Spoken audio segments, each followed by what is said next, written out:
Hi and welcome again to BATUK Storytime, and apologies I am not in uniform today. I've been a little bit distracted doing a marathon, so just over a marathon. We completed 28 miles carrying weight and in uniform, so I'm feeling a little bit sore, but I didn't want you guys to miss out on BATUK Storytime. So let's get back to Matilda by Roald Dahl and chapter 7. This is one of my favourite chapters, Miss Honey.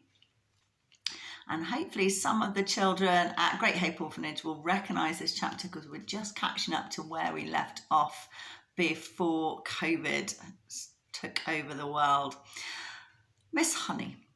Matilda was a little late in starting school. Most children begin primary school at 5 or even just before. But Matilda's parents, who weren't very concerned one way or the other about their daughter's education, had forgotten to make the proper arrangements in advance.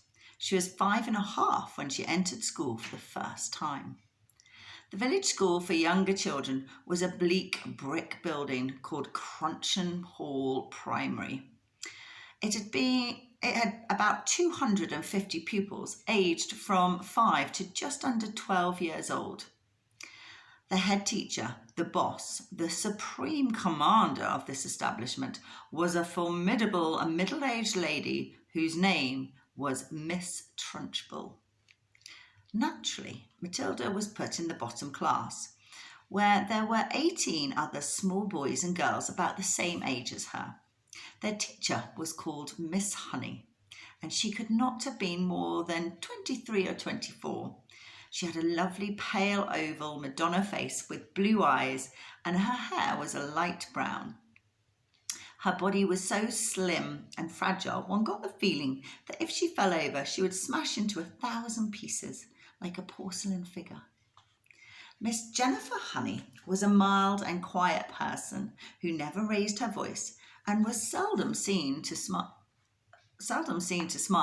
but there is no doubt she possessed that rare gift for being adored by every small child under her care.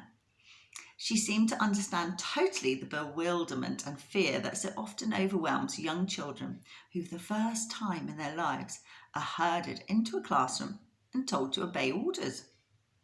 Some curious warmth that was almost tangible shone out from Miss Honey's face when she spoke to a confused and homesick newcomer to the class. Miss Trunchbull, the head mistress, was something else altogether.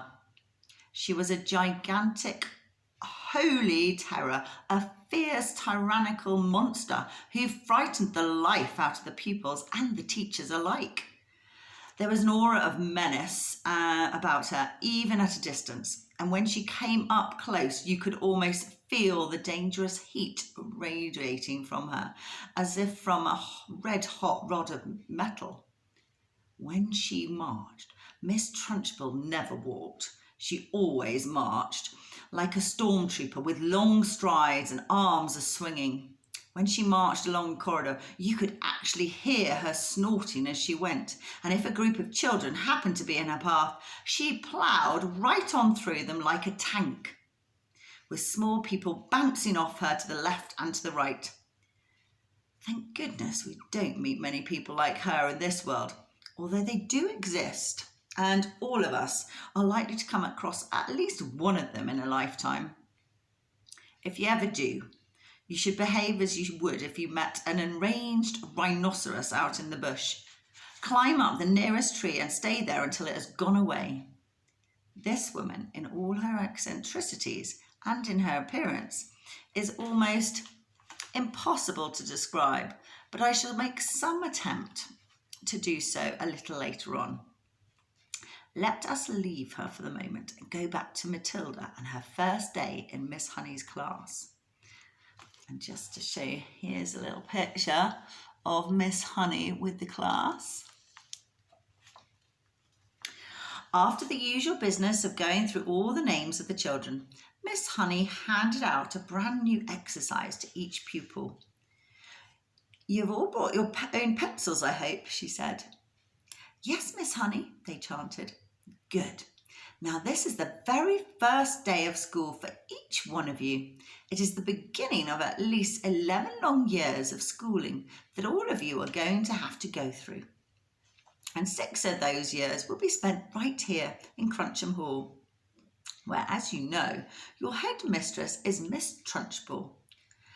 Let me, for your own good, tell you something about Miss Trunchbull. She insists upon strict discipline throughout the school, and if you take my advice, you will do your very best to behave yourselves in her presence. Never argue with her, never answer back, always do as she says. If you get on the wrong side of Miss Trunchbull, she can liquidize you like a carrot in a kitchen blender. It's nothing to laugh about, Lavender.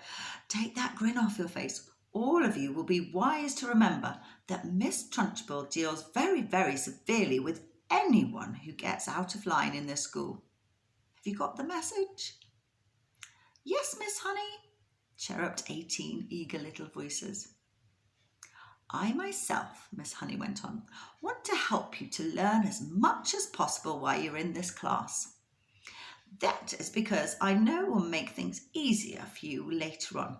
For example, by the end of this week, I shall expect every one of you to know the 2 times table by heart. And in a year's time, I hope you'll know all the multiplication tables up to 12. It will help you enormously if you do. Now then, do any of you happen to have learnt the 2 times table already? Matilda put up her hand. She was the only one. Miss Honey looked carefully at the tiny girl with dark hair and a round, serious face sitting in the second row.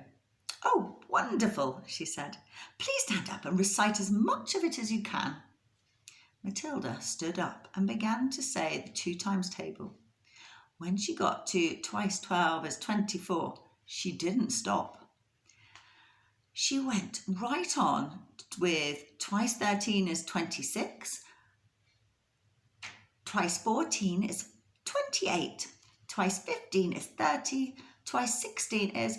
Oh, stop, Miss Honey said. She had been listening slightly spellbound to this smooth recital. And now she said, how far can you go? How far? Matilda said. Well, I don't really know, Miss Honey. For quite a long way, I think. Miss Honey took a few moments to let this curious statement sink in.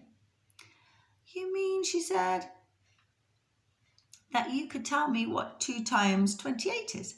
Oh, yes, Miss Honey. What is it?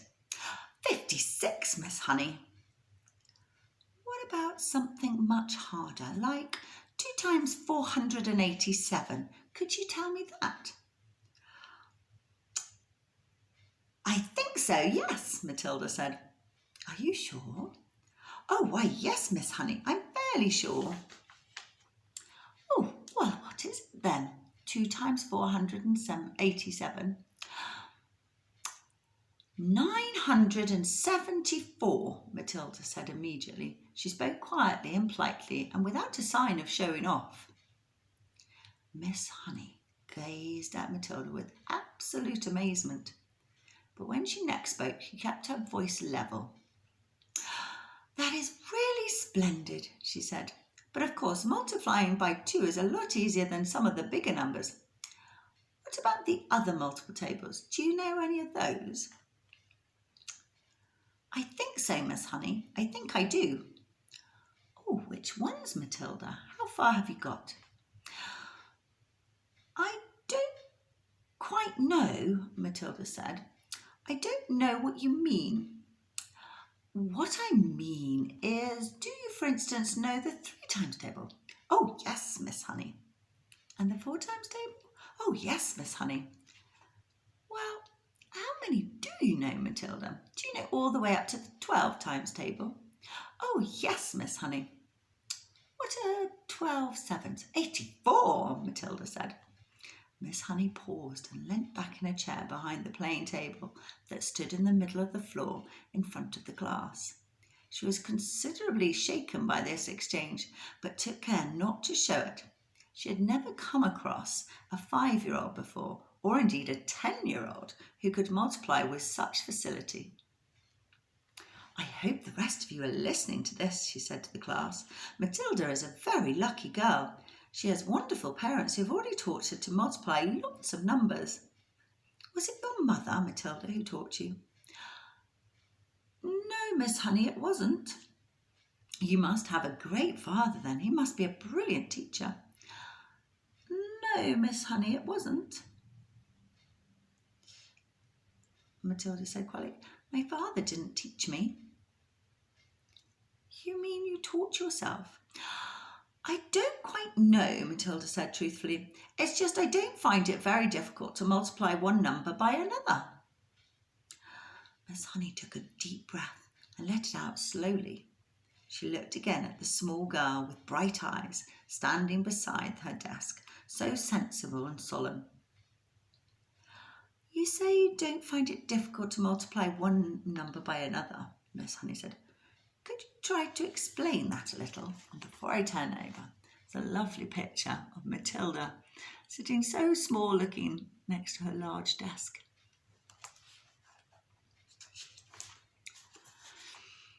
"Oh dear," Matilda said. "I'm not really sure." Miss Honey waited. The class was silent, all listening. "For instance," Miss Honey said, "if I asked you to multiply 14 by 19. "Oh no, that's too difficult. It's 267, Matilda said softly. Miss Honey stared at her. Then she picked up a pencil and quickly worked out the sum on a piece of paper. "What did you say it was?" she said, looking up.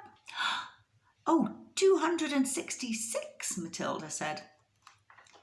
Miss Honey put down her pencil and removed her spectacles and began to polish the lenses with a piece of tissue. The class remained quiet, watching her and waiting for what was coming next.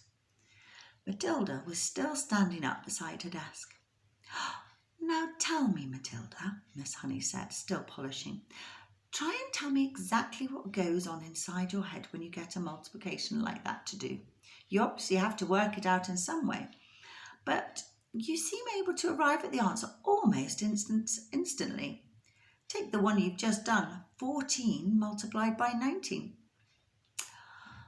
I simply put the 14 down in my head and multiply it by 19, Matilda said.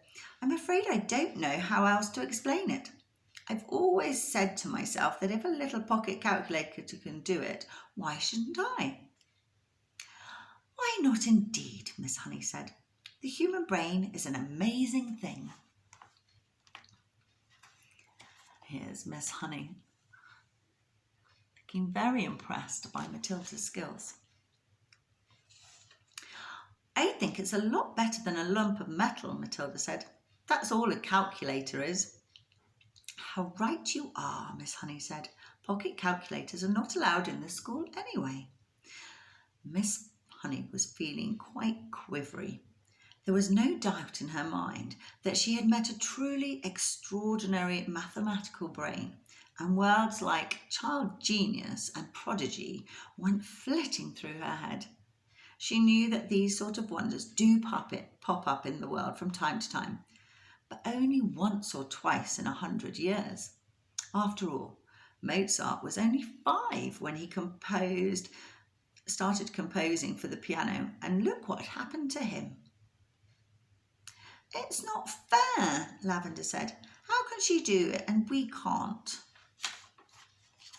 Don't worry, Lavender, you'll soon catch up, Miss Honey said, lying through her teeth.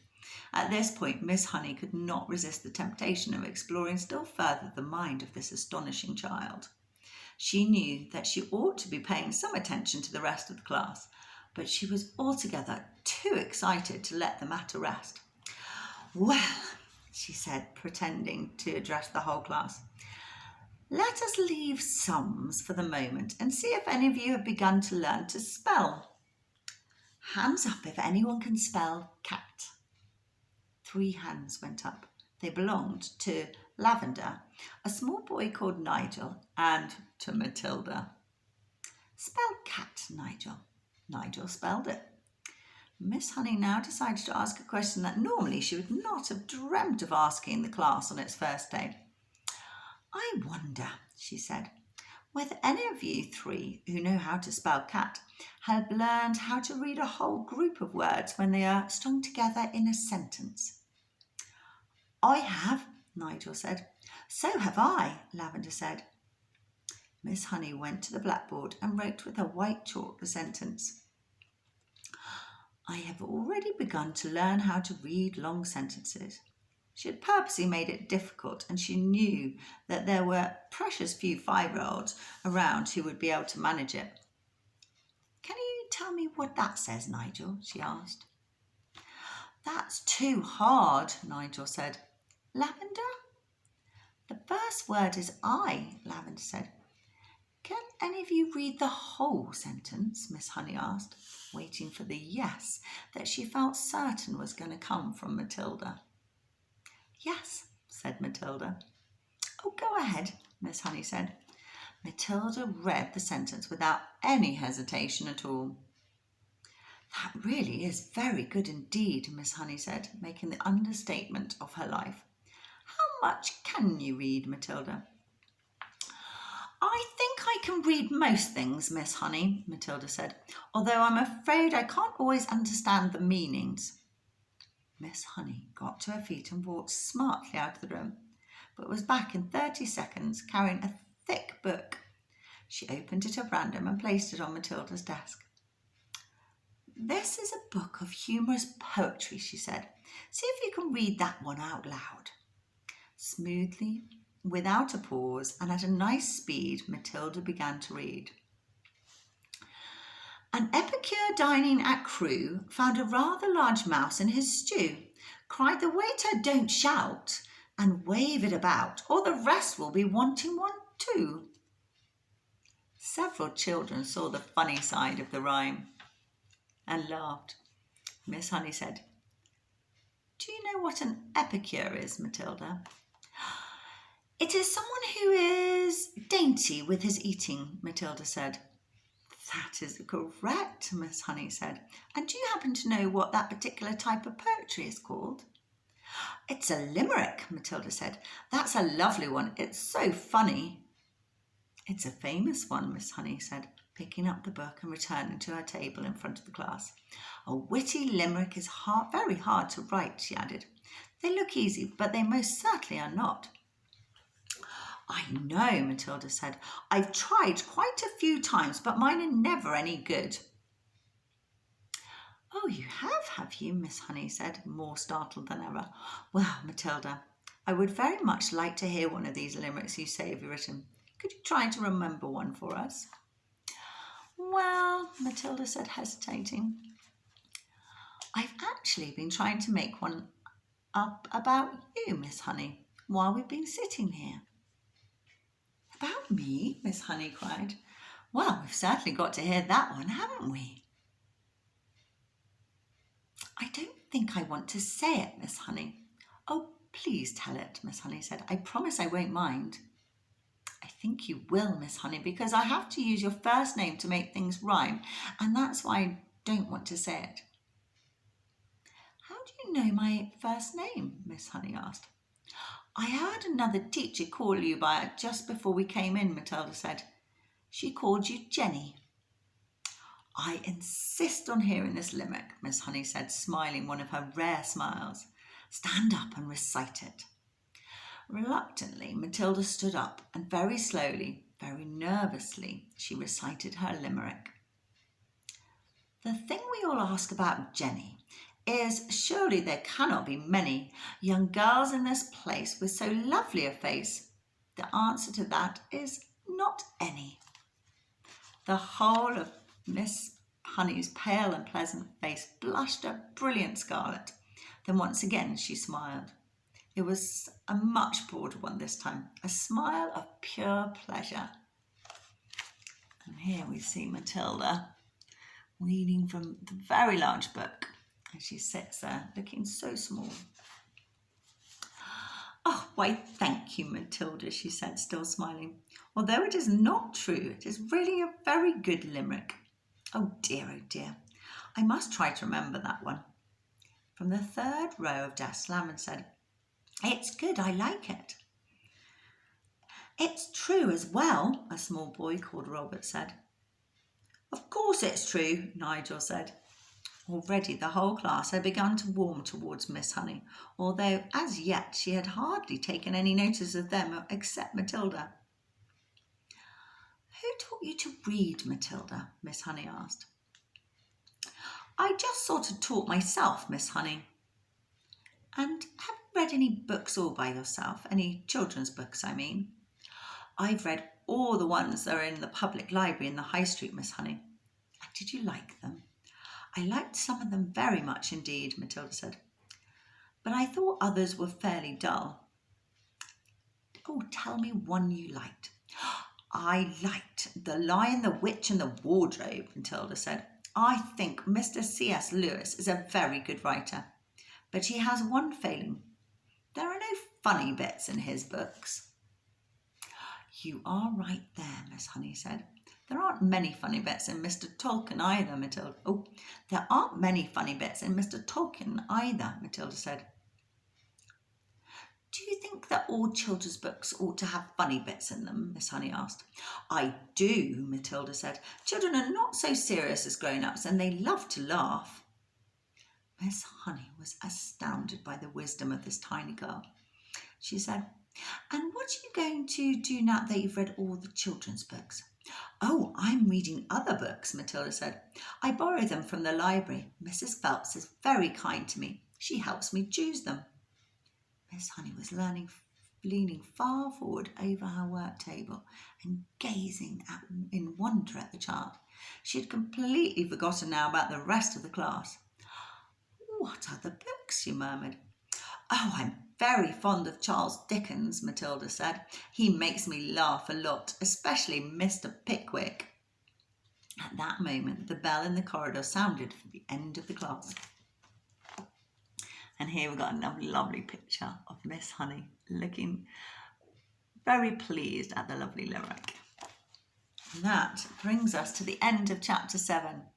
So I hope you enjoyed the story so far. And apologies, I think last week's chapter 6 didn't load up on Facebook properly, but don't be afraid. That is on our YouTube page, so BATUK Official YouTube. And likewise, if you're new to BATUK Storytime, you can see all the stories that we've read so far on our YouTube page. But for now, take care, keep safe. If you're in Kenya, keep wearing your mask.